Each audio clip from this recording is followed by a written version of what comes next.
Hello दोस्तों, तो कैसे हैं आप सब लोग। स्वागत करता हूं मैं आपका विश्वास बैच की एक और नई वीडियो में, जिसने हमने क्लास 10th मैथ के लगभग तीसरा चैप्टर हमारा चल रहा है, एक्सरसाइज चल रही है 3.2। उसका जो है पहला सवाल हमने कल कर लिया था और उसके बाद के आगे के सवाल हम करने वाले हैं। देखेंगे जरा भाई, मेरे साथ बने रहें, देखते रहें चैनल मैथ जीरो से। काफी अगर तुम्हें मजा आए या ना आए, एक बार कमेंट में बता के जाना। पहले वीडियो पूरी देखो। पहली बात तो जो मैंने पीछे पढ़ा रखे हैं उनको देख के आओ, है ना, फिर उसके बाद देखना। तो जो एक्सरसाइज है अपनी 3.2 नई बुक के हिसाब से, पुरानी में 3.3 होगी, प्रतिस्थापन वाली जो है इसमें है ना, एक्सरसाइज विलोपन विधि की और प्रतिस्थापन विधि की अलग अलग है। तो ये प्रतिस्थापन विधि वाली है। अभी पुरानी बुकों में तो 3.3 के नाम से है, और जो नई बुक है जो बिल्कुल अपडेटेड है 2025 वाली 24 वाली, उनमें 3.2 है। ठीक है, चलो अब देखते हैं। क्वेश्चन नंबर 1 कर लिया था, क्वेश्चन नंबर 2 की आज बारी है। अब देखो, बच्चों को बड़ा डर लगता है भाई बटे वाली संख्या से जब हम प्रतिस्थापन विधि सोल्व करते हैं, तो आज उसी डर को खत्म बिल्कुल जड़ से देखेंगे जरा मेरे साथ। पहली समीकरण ये दे रखी है और दूसरी समीकरण दे रखी है s/3 प्लस t/2 बराबर 6। ये समीकरण नंबर 1 है, 2 अभी नहीं मान रहा। देखो करते क्या है, या दिक्कत कहाँ आती है। दिक्कत ये आती है कि जो पहली समीकरण है ना, s माइनस टी, इस टाइप के समीकरणों को हम सोल्व कर लेते हैं। लेकिन जो दिक्कत है वो यहाँ है कि s/3 प्लस t/2, अब ये जो बटे में या भिन्न के रूप में समीकरण आ गई, इनको सोल्व करने में बड़ी दिक्कत सी होती है बच्चों को, है ना। जब शुरू में हम पढ़ा रहे थे स्कूल में, तो इस पे जाके अटकते थे कि सर ये कैसे होगा, सर कैसे होगा। तो वो देखो भाई, अब क्या कर सकते हैं यहाँ। इसको अगर मैं सिंपल समीकरण बना लूं तब तो हमें कोई दिक्कत नहीं आएगी, फिर तो कोई दिक्कत वाली बात ही नहीं रही। तो बस कुछ नहीं करना है, इसको तुम सिंपल समीकरण बना लो। कैसे? देखो, इन दोनों का एलसीएम लो, 3 का और 2 का एलसीएम आ जाएगा 6। ठीक है, अब क्या होता है, 3 से 6 को भाग करते हैं, 3 दूनी 6, कितनी बार गया, 2 बार। तो उस 2 के ऊपर गुणा हो जाती है, ऊपर जो भी है उसे लिख लेंगे। ठीक है, प्लस का चिन्ह तो प्लस का, 2 से 6 को काटोगे, 2 तिया 6, 3 की गुणा किससे हो जाएगी, ऊपर वाली टी से, तो यह जाएगा 3t और बराबर का 6। ठीक है, अब ये 6 भाग में उधर जाएगा तो गुणा में जाएगा, तो ये जाएगा 2s प्लस 3t बराबर 6 छंग 36। इसको मानेंगे समीकरण नंबर 2। यहां तक कोई दिक्कत अगर हो तो बताओ। पहली बात तो होनी नहीं चाहिए, वरना थोड़ा सा इसको देखो एक बार। ठीक है,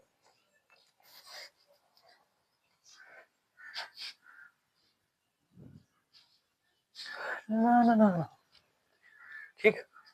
तो अब देखो, हमारी समीकरण किसमें है, एस और टी में। ज्यादातर हम किसमें पढ़ते हैं, एक्स और वाई में। तो इससे मत घबराना कि सर यहाँ एस आ गया, टी आ गया। ये भी क्या है, एक अचर ही है ना। और ये अचर है 2 3। अगर ये चीजें तुम्हें सीखनी है तो फिर पिछले चैप्टर पढ़ने पड़ेंगे, 4 अचर सब बताया।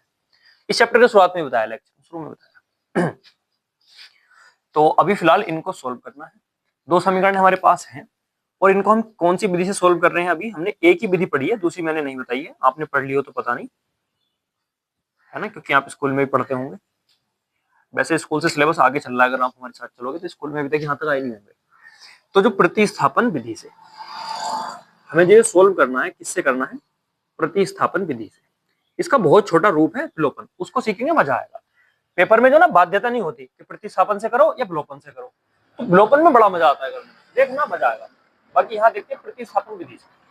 अब प्रतिस्थापन विधि का पहला स्टेप क्या है, वो ये है कि कोई सी एक समीकरण से किसी एक चर का मान निकालो। इसमें चर कौन कौन से हैं, एस और टी। तो किसी एक का मान निकाल लो, चाहे तुम एस का निकाल लो चाहे टी का। तो मैं यहां लिखता हूं, एस का निकाल लेते हैं, उसमें कोई दिक्कत नहीं है ना। तो मैं यहां लिखता हूं समीकरण, कौन सी समीकरण से निकालना चाह रहे हैं हम, एक से। किसका मान निकालना चाह रहे हैं, एस का। तो वो चीज लिख के दिखा दो, समीकरण 1 से एस का मान निकालने पर। इसको यहां देख लेना, निकालने पर। ठीक है, समीकरण 1 क्या है उसको लिख लेते हैं, एस माइनस टी बराबर 3। ये टी इधर माइनस में, उधर लेके जाओगे प्लस में पहुंचेगा। एस बराबर आ जाएगा 3 प्लस का टी। ठीक है, अब ये जो आया हमारा एस बराबर 3 प्लस का टी, इसको नाम दे दो, ब्रैकेट में बंद कर दो, नाम दो समीकरण ए अपने लिए, है ना। अब देखते हैं नीचे तक यार, थोड़ा समस्या रहती है हमारी साथ जगह की। अभी नीचे तक लिख सकते हैं, तो डैश लगा लूं क्या? कौन सा डैश दिख रहा है? कोई सा भी डैश नहीं दिख रहा है। चलो पता चल गया कहां तक करना है। हाँ जी, अब क्या करेंगे, अब फिर से एक लाइन लिखेंगे, वो ये है कि हमने मान कौन से समीकरण से निकाला है, समीकरण नंबर 1 से। अगर हमने पहली से समीकरण से मान निकाला है तो हमें दूसरी में रखना होगा। किसी वजह से अगर तुमने कभी दूसरी से निकाला तो किस में रखोगे? पहली में। ये प्रतिस्थापन विधि कहती है। ठीक है, तो मैंने पहली से निकाला है तो मैं क्या करूंगा, यहां से एक लाइन लिख दूंगा, s का मान समीकरण कौन सी में, बताओ कौन सी में रखूं? कौन सी में? 2 में। क्यों? क्योंकि पहली से तो मैंने निकाला है, उसमें रखूंगा तो कुछ नहीं मिलेगा। किस में रखना पड़ेगा? x का मान समीकरण 2 में। तो x का मान समीकरण 2 में रखने पर, ठीक है, ये आता है हमारा इस विधि का दूसरा स्टेप। अब देखो इधर की साइड देखो, समीकरण 2 जो है वो हमने यहां ना मान के कहा मानी है? सिंपल फॉर्म में उसकी 2s प्लस 3t। ये हमारी 2s प्लस 3t और बराबर में हमारा 36। ठीक है, अब यहां से क्या होगा, जो तुम्हारा s का मान है क्या है? s बराबर है 3 प्लस t। s कहां पर है? यहां पर। दो काय में s की गुणा में। अब ये बात मत पूछिए लिखना कि दो गुणा में कैसे है ना, वो थोड़ी समझना पड़ेगा ना इस चीज को। अगर किन्हीं दो चीजों के बीच कोई भी चिन्ह नहीं है तो क्या आएगा? दो। इतना तो हाई स्कूल में हुआ ना, फिर समझो थोड़ी सी बात, बड़े हो चुके हो, अब छोटे नहीं रहे कि तुम्हें ये भी बताया जाए कि जुड़ेगा कैसे घटेगा कैसे। फिर भी मैंने पिछली वीडियो में बहुत कुछ बताया, उसमें भी देखो। फिर हम क्या करेंगे भैया, एस का मान ये रहा, जिसे ना दिख रहा हो देखो, 3 प्लस का टी। तो यहां हम रख सकते हैं क्या? 3 प्लस का टी। ठीक है, ये किसके स्थान पर रखा है? एस के। जहां केवल एस था वहां पे क्या आ गया? 3 प्लस का टी। देखो बीच में प्लस का चिन्ह है, प्लस 3t है तो 3t और बराबर में हमारा है 36। ठीक है, इसके अंदर गुणा करो 3। अब देखो ये बात समझ लो, देख लो, जब भी ब्रैकेट के बाहर कोई संख्या होगी तो वो संख्या उस ब्रैकेट के सभी पदों से अलग अलग गुणा करेगी। तो ये जो 2 है ना, ये इस 3 से भी गुणा करेगा और इस t से भी करेगा। 2 तिया 6, प्लस का चिन्ह तो प्लस का, 2 की t से करूंगा तो 2t, प्लस का 3t और बराबर का 36। ठीक है, अब ये 2t और 3t मिलकर बना लेंगे 5t। ठीक है, और ये इधर प्लस में 6 है, ये उधर जाएगा तो माइनस में जाएगा। उधर पहले से क्या है? 36, इस पद को उधर ले जाओ, 36 माइनस 6। क्यों लेके गए? क्योंकि हमें यहां से टी की वैल्यू निकालनी है। जिसका भैया मान निकालना होता है उसको यहीं रहने देते हैं, बाकी सबको उधर लेके जाते हैं। अभी इसको भी लेके जाएंगे, पहले प्लस माइनस वाली चीजें जाती है, फिर गुणा भाग वाली। अब ये गुणा में है, उधर जाएगा तो भाग में जाएगा, तो ये आ जाएगा टी बराबर 36 में से 6 गए, कितना बचेगा? 30। ठीक है, अब इस 5 की बात कर रहा हूं मैं, ये 5 भाग में आएगा। क्यों? क्योंकि यहाँ गुणा में है, टी की गुणा में है। जैसे अभी बताया यहाँ 2s था तो 2 गुणा टी, इसका मतलब है इनके बीच में कोई चिन्ह नहीं, मतलब गुणा वाला है, ये गुणा में लिखा हुआ है 5t। ठीक है, यहां तक समझ में आ रहा है? अब 5 से 30 को अगर मैं काटूंगा तो 5 छंग 30, तो t बराबर कितना आ जाएगा? यहां से 6 आ जाएगा पूरा पूरा। ये हमारा एक मान निकल के आ गया मेरे भाई, अच्छा सा प्यारा सा मान। t का मान कितना आया? 6। बहुत कम देखने को मिलता है इतना सीधा मान, इसलिए इसको सजा लो, धजा लो, याद कर लो कैसे कैसे निकाला है। ठीक है, क्योंकि कॉम्प्लिकेटेड होती जाएंगी चीजें धीरे धीरे। t बराबर कितना आ गया हमारा? 6। अब t का मान तुम यहां समीकरण a में रख दो तो तुम्हें डायरेक्ट क्या मिल जाएगा? s का मान। रख कहीं भी सकते हो, समीकरण 1 में भी रख सकते हो, समीकरण 2 में भी रख सकते हो। मुझे अच्छा लगता है समीकरण a में रखना, डायरेक्ट मान मिलता है। ठीक है, तो मैं a में लिखूंगा, तो यहां से करूंगा मैं t का मान समीकरण a में रखने पर,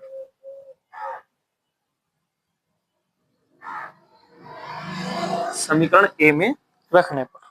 ठीक है, समीकरण a अगर नहीं दिख रही हो तो देखो दोबारा लिख देते हैं। s का डायरेक्ट मान मिलेगा, क्या है? 3 प्लस का t, और t का मान अभी अभी निकाला है, कितना आया था मेरे दोस्त मित्र? 6 आया था। और s का मान यहां से 3 अगर इसमें 6 में जोड़ दूंगा तो कितना हो जाएगा? 9। तो s के मान आ गया, t का मान आ गया, दोनों ही बड़े खूबसूरत से अच्छे से मान आए हैं। और पूरी जो विधि है उसको बिल्कुल व्यवस्थित और विस्तार से इस सवाल ने समझा दिया। कि हम क्या करते हैं इस विधि में। ठीक है, एक बार और मोटा मोटा बताता हूं। दो समीकरणें होती हैं, उसमें दो चर होते हैं। चर का मतलब एबीसीडी, जिनका मान निश्चित नहीं होते, वो चर होते हैं। क्या करते हैं, या तो समीकरण एक या दो से किसी एक चर का मान निकालते हैं। हमने यहाँ एस का मान निकाला, समीकरण एक से निकाला तो दो में रख दिया, दो से निकालता तो एक में रखता। ठीक है, ये रख दिया। रख के टी का मान निकल जाएगा, मतलब जो भी हमारा चर होगा एक, उसका मान आ जाएगा पूरा एक संख्यात्मक मान अच्छा वाला। ठीक है, फिर उस मान को उठा के चाहे यहां रख दो, चाहे यहां रख दो, चाहे यहां रख दो, तीनों समीकरणों में से कहीं भी रख सकते हैं। अपनी कैलकुलेशन बचाने के लिए मैं यहां रखता हूं, ज्यादातर स्कूल में भी ऐसे ही कराता था और यहाँ पे। ठीक है, तो एस बराबर कितना आ जाएगा, 9। ठीक है मित्र, यहां तक समझ में आया? स्क्रीनशॉट मारो, लिखोगे तुम होनी आलसी वाला।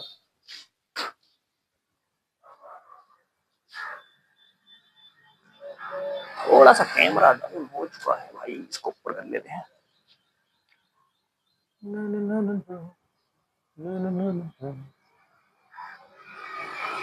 अब ओके है।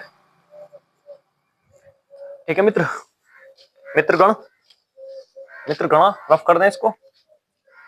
देखो अभी देखो पॉइंट वाला सवाल आएगा, है ना। पॉइंट से बहुत डर लगता है बच्चों को, उसको भी ऐसी करेंगे इतने मजे से, इतने मजे से, पता ही ना चले सवाल था भी या नहीं। मजा तो तभी है पढ़ने का और पढ़ाने का। देखो अब देखते हैं तीसरा।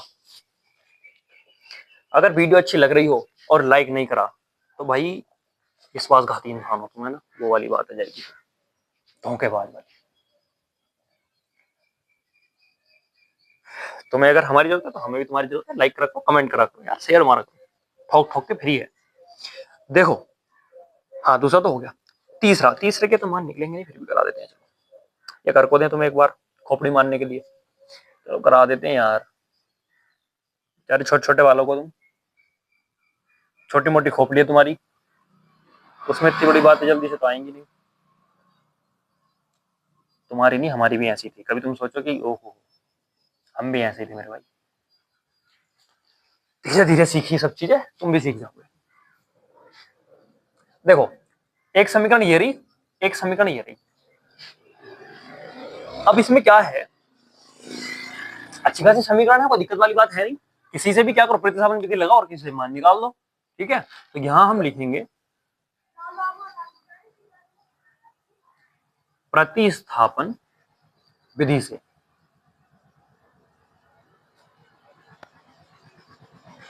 देखो यहाँ गैप छोड़ा ना, ये जो ऐसे अक्षर होते हैं ना, इनका सिर नहीं बांधते, है ना। ये चीजें मैंने अब सीखी, बड़ी बारीकी वाली चीजें हैं। इनका सिर वैसे पता तो पहले से, पर क्यों नहीं बांधते बाद में पता चला कि हिंदी का रूल है। नवीन सर पढ़ाते हैं हिंदी यार, मस्त एकदम बंदे हैं यार, मास्टर साहब बढ़िया पढ़ाते हैं। विकट हिंदी, अब तो खैर जैस पढ़ाने लगे हैं, वरना बड़ी टॉप की हिंदी पढ़ाते हैं भाई नवीन सर। अगर आपको मौका मिले तो पढ़ना। देखो प्रतिस्थापन विधि से क्या करेंगे, इसको सोल्व करना है। अब क्या होगा, 3x माइनस वाई, हाँ ठीक है। तो अब हम करते हैं, एक लाइन लिखते हैं। पहला स्टेप क्या है कि समीकरण एक से कर लेते हैं ना, दो से हम नहीं पकड़ ले भी। तो यहां लिखेंगे समीकरण, समीकरण एक से, समीकरण एक से x का मान निकालने पर, निकाल किसी का भी सकते हैं, y का भी निकाल सकते हैं, है ना। पर एक फ्लो चलता है तो अच्छा रहता है। मैं बार बार अगर चेंज करता रहूंगा तुम्हारी उतर जाएगा दिमाग से। समीकरण एक से x का मान निकालने पर, निकालेंगे भाई। समीकरण एक है हमारी 3x माइनस वाई बराबर का 3। ठीक है, अब x का मान निकालना है तो x को यही रहने दो, बाकी सबको बराबर के उधर लेके जाओ। LHS और RHS कह देंगे, दायां पक्ष बायां पक्ष, मतलब ये दायां पक्ष होता है, इधर वाला बायां होता है ना। तो इधर से उधर ले जाते हैं। अभी इतना समझो, जिसका मान निकालना होता है उसकी जो गुणा में उसको यही रहने देते हैं शुरू।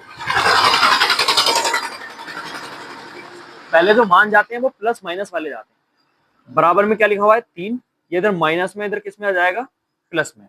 ठीक, अब ये 3 गुणा में है तो इकाई में जाएगा भाग में। तो यहां से आ जाएगा x बराबर 3 प्लस का 22/3। ठीक है, ये तुम्हारा एक x का मान निकल के आएगा, जिसको हम क्या कहेंगे, समीकरण नंबर ए कहते हैं। ठीक है, यही तो बनती है हमारी समीकरण नंबर ए। ठीक है, ज्यादा सोल्व करने चक्कर मत पड़ना, है ना, वो फालतू की बकवास है। ज्यादा सोल्व करोगे दिक्कत। 3 से तुम इसको काट सकते हो, 1 प्लस 22/3 आ जाएगा, कोई दिक्कत नहीं। पर क्यों यार, क्यों, है ना, यही छोड़ो। अब देखो समीकरण एक से निकाल लिया x का मान। अब हमने एक से निकाला था, हम दूसरी में रखेंगे, इससे निकाला इसमें रखेंगे। तो ये आ जाएगा, हम यहाँ लिखेंगे x का मान जो हमने निकाला है, x का मान समीकरण 2 में रखने पर, समीकरण 2 में रखने पर,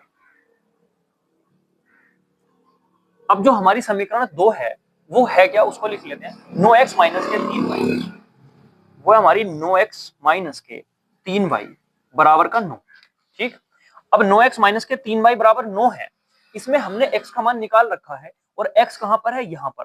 अब ये 9 इसकी काय में है, गुणा में, तो इस 9 को मैं गुणा में थोड़ा सा अलग लिख के एक ब्रैकेट लगा लूं, वो इसलिए क्योंकि ये मान थोड़ा सा बड़ा है और ये 9 आगे दोनों से गुणा करेगा, बात को समझो। 3 प्लस के 22, 3 प्लस के 22 और बटे में है 3। ठीक है, अब ये सिर्फ और सिर्फ किसकी जगह आया है, x की जगह आया है, इससे हमने कोई छेड़ नहीं करी है, माइनस ऐसे ही, 3y ऐसे ही और बराबर में 9 ऐसे ही। ठीक है, यहां तक कोई भी छेड़ हमने नहीं करनी है। अब देखेंगे इधर की साइड, देखो एक चीज यही देख सकते हैं, इस 3 से 9 कट जाएगा 3 बार। क्यों कट जाएगा, ये इन दोनों के भाग में है, ये इन दोनों की गुणा में है। यहां भी समझने वाली चीज ये है, ये इन दोनों की ही भाग में है और ये इन दोनों की ही गुणा में है, इसलिए इससे कट जाएगा। ठीक, अब क्या करेंगे, इस 3 की इससे भी गुणा होगी, इससे भी करो, 3 तिया 9 प्लस 3y, y से करूंगा तो 3y और बराबर में क्या चल रहा है, बराबर नहीं अभी तो माइनस में चल रहा है, माइनस का 3y और बराबर का 9। 3y से 3y कट जाए क्योंकि प्लस है माइनस है, यहां से हमारा रिजल्ट निकला 9 बराबर 9, 9 बराबर 9। अब 9 हिंदी में, इसको इंग्लिश में कहो नो, एनो नो। ठीक है, इसका नो का मतलब ये हुआ कि ये दो समीकरण हैं, इनका इनके अनेक हल हैं। अगर बराबर आ गई ना 3 या 9, हाँ, इनके अनेक हल हैं। कैसी समीकरण हैं ये, संपाती, मतलब इनका जो अगर हम ग्राफ बनाएंगे ना, वो कैसी समीकरण आएंगी, इसी रेखा के ऊपर दूसरी रेखा, इसी रेखा के ऊपर आएगी बिल्कुल दूसरी रेखा। तो ये हर जगह इसका हल है, हर जगह हल है। तो इसके नीचे एक लाइन लिख देंगे, अतः, अतः, ऐसा सवाल एग्जाम्पल में भी आया था, बताया था, कंफ्यूजन की कोई जरूरत नहीं है। अतः, अतः x व y के सभी मानों के लिए, सभी, उसमें भी ये लाइन लिखी थी, मानों के लिए, क्योंकि कुछ भी मान रख दो, बहुत जगह बिंदु बिंदु बिंदु होंगे, बहुत सारे हल होंगे, अनेक हल, अनेक हल। अतः x व y के सभी मानों के लिए समीकरण, कैसे लिख दिया था, सभी मानों के लिए समीकरण, सही है लिख दो यार, समीकरण, एक शब्द नहीं याद आ रहा, अतः x व y के सभी मानों के लिए समीकरणों के हल, x व y के सभी मानों के लिए समीकरण संतुलित हैं, समीकरण संतुलित हैं। अब सही है, ठीक है, ये लाइन यहां लिख देनी है, काम इसका यही खत्म। ये सवाल में इसीलिए मोस्ट था, इसीलिए मैं तुमसे कह रहा था कि अपने आप कर लोगे, तुम्हारी खोपड़ी की बात जो करी थी इसलिए करी थी, छोड़ के तो समझ में नहीं आएगा। वो इसलिए क्योंकि यहां से हम x और y के मान नहीं निकाल सकते, जो अद्वितीय हल होते हैं। अद्वितीय हल कौन सी रेखाओं के होते हैं, जो हमारी ये दो रेखाएं एक दूसरे को काटती हुई जाती हैं, तो ये जो बिंदु होता है इस पर अद्वितीय हल होते हैं। रेखाएं 3 प्रकार की होती हैं, तीसरी बच गई समांतर, इनमें कोई हल नहीं होता। ठीक है, इसमें अनेक हल, इसमें केवल एक हल, इसमें इन्फिनिट हल, इसमें कोई नहीं, नो हल। ठीक है, तो समांतर रेखाओं में ऐसे होता है। तो अगर ये वाली रेखाएं होती है तो क्या कर देते हैं, इनके x और y के मान आ जाते, x और y है, हाँ, इनके मान आ जाते। लेकिन जब हम इन्फिनिट वाली और समांतर वाली रेखाओं पे बात करते हैं, संपाती वाले पे, तो इसके तो बहुत सारे हल आते हैं, हम निकाल नहीं पाते, और इसके हम निकाल ही नहीं सकते, ऐसे होती है बात। ठीक है, चलो रफ कर देते हैं, अब इसको स्क्रीनशॉट खींच दो।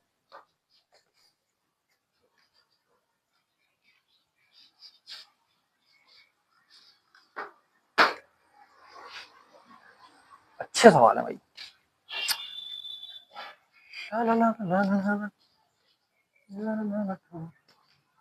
चलो इसको हटा देते हैं अब तुम्हारी निगाहों के सामने से।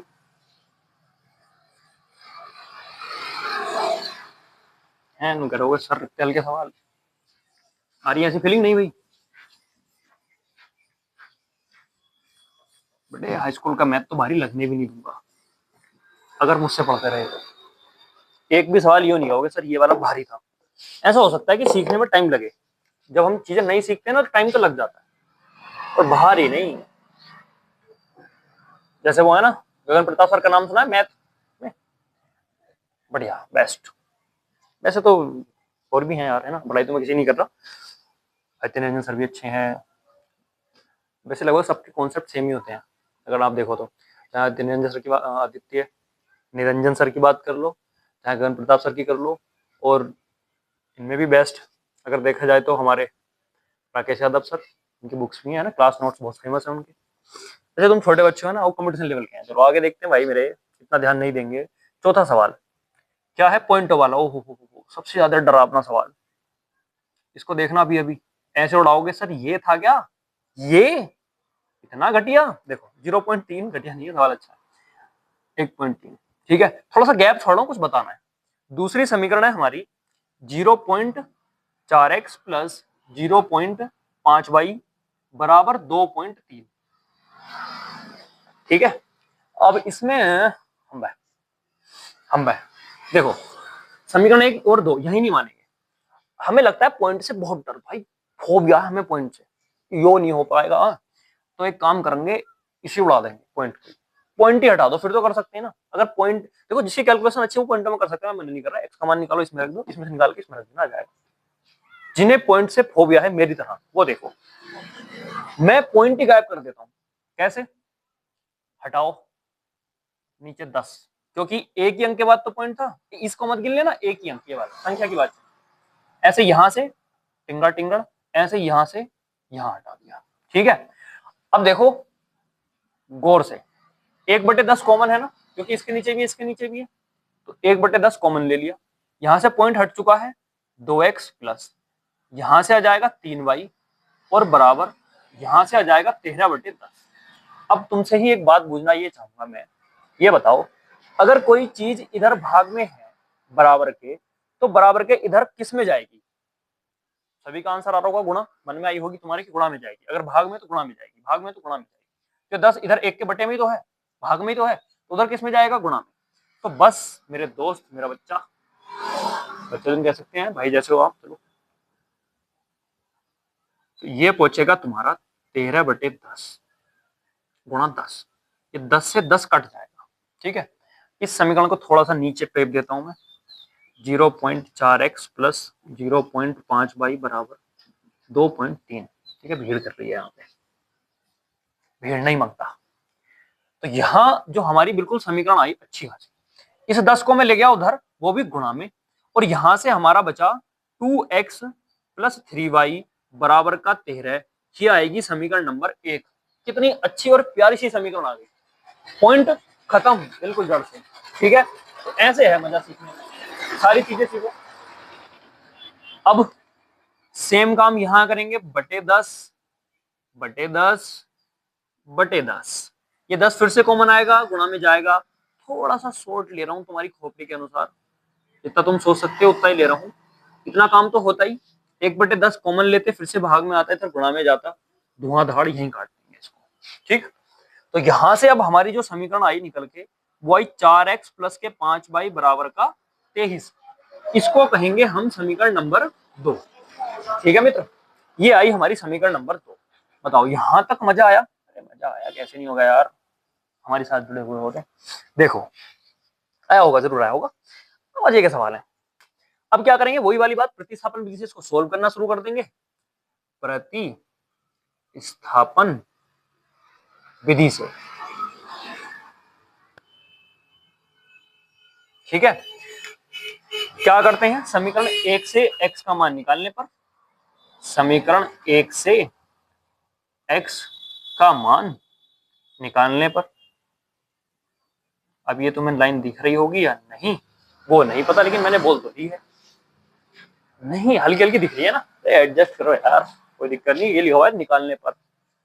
चलो समीकरण 1 यहां लिखेंगे, उसकी टेंशन नहीं लेना। 2x plus 3y, 2x plus 3y बराबर बराबर का 13। ठीक है, अब या क्या करते हैं, x का मान हमने निकाला, नहीं x का मान निकालने की तो समीकरण लिखी है। हाँ जी, x कहां पर है, यहां पर।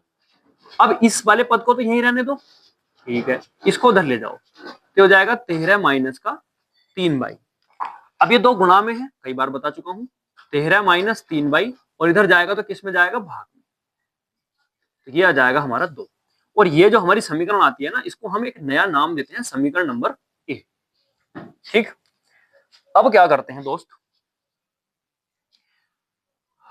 x का मान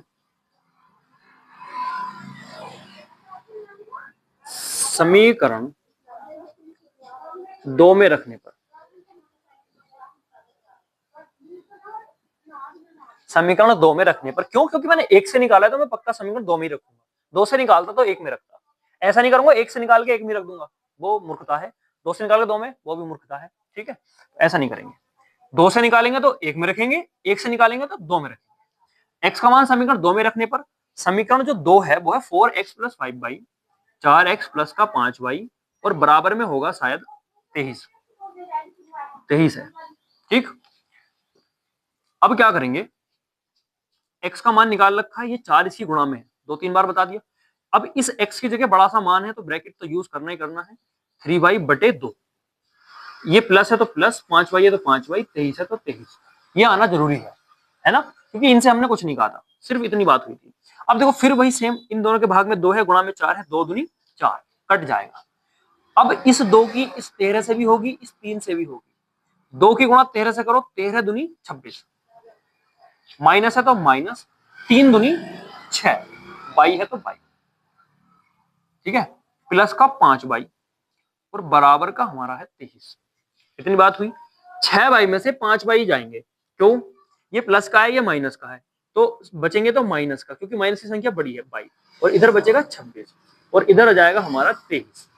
अब ये 22 इधर माइनस में है, बराबर के उधर प्लस में जाएगा, 26 बराबर प्लस का 22 प्लस है ना। अब ये 23 किस में था भाई, प्लस में था। अगर मुझे इसे इधर लाना, क्योंकि संख्या संख्या एक तरफ करो ना, संख्या संख्या एक तरफ होंगी, तो ये माइनस में आएगा इधर, इसलिए इसको उधर नहीं लिखा था। ठीक है, अभी तक तो ये आ गया 26 माइनस का 23 बराबर का 22। तो 26 में से 23 गए तो 3 बचेंगे, और ये आ जाएगा 22। किसी से अगर ना घट रहे हो ना तो बताऊं, ऐसे डंडे खींचना, ऐसे ऐसे 23 डंडे खींचो, 26 पहले, फिर 23 खींचो, और फिर डंडों से डंडा काट लो ऐसे। ठीक है, बड़ा अच्छा घटता है ना, कर लेना, घर से करना है ट्राई। देखो बाई का मान कितना आ गया, 3। मैं क्या करता हूँ, बाई का मान समीकरण ए में रखूंगा, तो वहां से मुझे सीधा एक्स का मान मिल जाएगा। यहां लिखूंगा बाई का मान, बाई का मान समीकरण ए में रखने पर, समीकरण ए में रखने पर रख दो धुआंधार। कहां है समीकरण, है ये एक्स बराबर 13 माइनस का 3y बटे में है हमारा 2, तो ये आ जाएगा x बराबर 13 माइनस 3 गुणा बाई। बाई का बड़ा अच्छा सामान कितना निकाला हमने, 3, और बटे में है 2, ये हो जाएगा 13 माइनस 3 किया 9 बटे 2। अब दिख रहा होगा 4 बचेगा, अब बिना घटे तो डंडे खींचने बताइए अभी अभी, है ना। तो ऐसे कर लेते हैं बालक, छोटे छोटे बच्चे नहीं होते आप वो जैसे, है ना।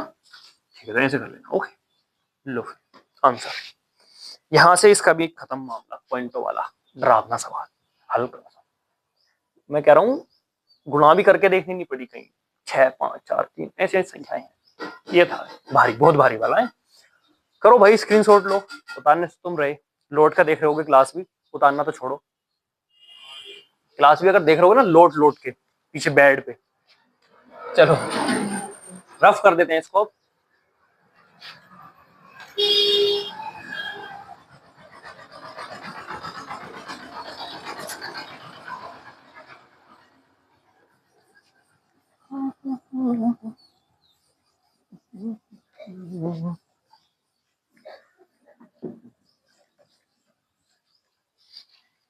देखो अंडर रूट वाला है क्या, ओहो ये भी महाभारी सवाल है, देखते हैं। पांचवा क्या है भाई, under root 2x plus under root 3y बराबर का 0 है। फिर दूसरी समीकरण है under root 3x minus under root 8y बराबर 0। देखो इसको मानोगे समीकरण 1, इसको मानोगे समीकरण 2। कुछ नहीं करना, पहला सबसे जो हम लिखते हैं वही लिखेंगे, अपने जो स्टेप उनको पकड़ लो बस, प्रतिस्थापन विधि से। प्रतिस्थापन विधि देवी जी क्या कहती है, पहला स्टेप पहली समीकरण से x का मान निकालो, तो यही लिखना है समीकरण, सोचो मत ना क्या होगा, बस करते चले जाओ। समीकरण 1 से, अभी देखना कितना हल्का पड़ेगा। समीकरण 1 से x का मान निकालने पर, x का मान निकालने पर देखो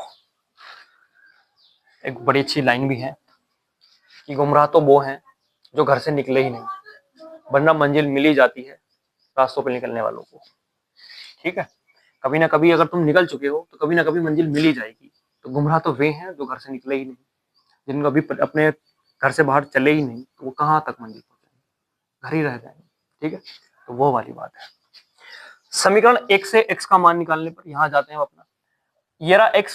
पहले तो समीकरण 1 पूरी लिख देता हूं, √2x प्लस का √3y बराबर 0।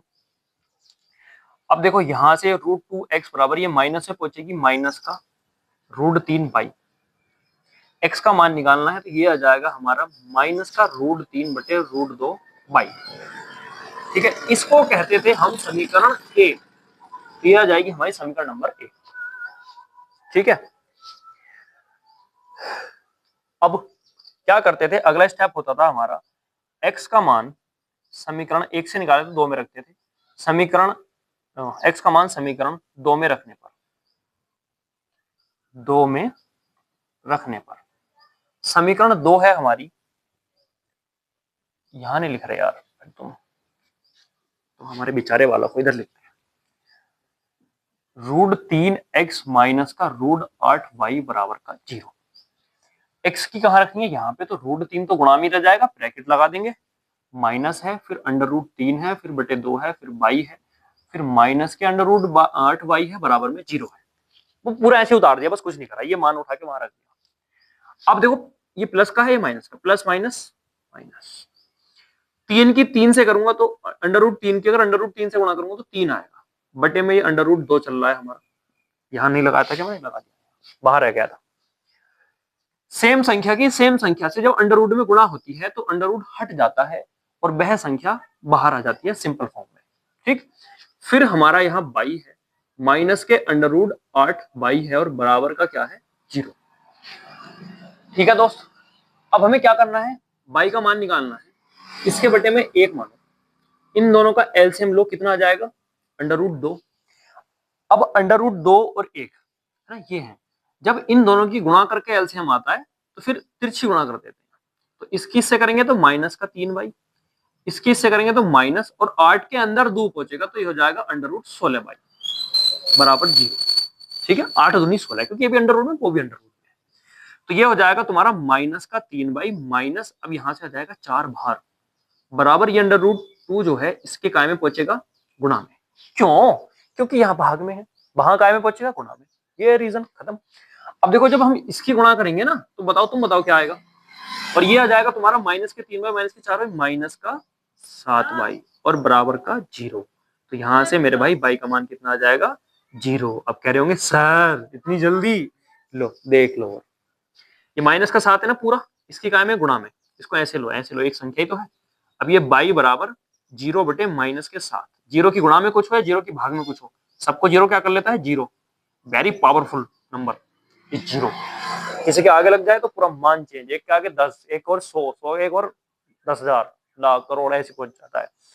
किसी गुणा में पहुंच जाए मामला ही खत्म, नीचे पहुंचा दे अपने कुछ, सब खत्म मामला। ठीक है, वेरी पावरफुल नंबर इज 0। ये इसका आंसर यही आएगा क्या, अभी नहीं आएगा भाई, अभी नहीं आएगा।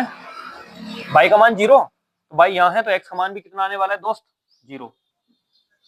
हाँ सर जी इतनी जल्दी, चलो फिर भी दिखा देते हैं तुम्हें कैसे आएगा। अब रखेंगे बाई का मान समीकरण ए में रखने पर, पूरा स्टेप अगर देखना है तो हम रखेंगे बाई का मान समीकरण ए में रखने पर। ठीक है, अब समीकरण ए है आपकी x बराबर माइनस का √3 बटे √2, हो कितने बराबर लगेंगे, बाई की वैल्यू 0 है, तो x बराबर माइनस का √3 बटे √2 गुणा 0, और 0 किसी के गुणा में, इसका मतलब 0। ठीक है, आया समझ। चलो आज की क्लास यहीं समाप्त करते हैं मेरे भाई, मेरे दोस्त, मित्रगण, आप जो भी हैं मित्रगण हमारे, अगर मजा आया हो ना तो लाइक और शेयर करके जरूर जाएंगे। समझ में जरूर आया होगा, भले बीच में मजाक की कुछ बातें हुई हो, लेकिन समझ में जरूर आया होगा। बहुत मजे से समझते हैं, आराम से समझाते हैं, मेहनत करके समझाते हैं भाई, सीधी बात ऐसे है, समझ में आया होगा। अगर नहीं आया तो तुम्हारी लापरवाही है, लेट क्लास देख रहे हो, ठीक है। बाकी अब मैं तुम्हें होमवर्क में एक सवाल बता देता हूँ, हमने 5 बजे तक कर लिए हैं, कल इन पे बात करेंगे। 5 बजे छठा तुम्हारा होमवर्क में है पहले का, ठीक है, तो करके लाना है जरूर से। अपने आप से जब तक ट्राई नहीं करोगे, कोई कितना सिखाए तुमसे कभी भी कुछ नहीं आ सकता, अगर अपने आप ट्राई नहीं करोगे तो। ठीक है दोस्त, मिलते हैं अगली क्लास में, तब तक के लिए धन्यवाद।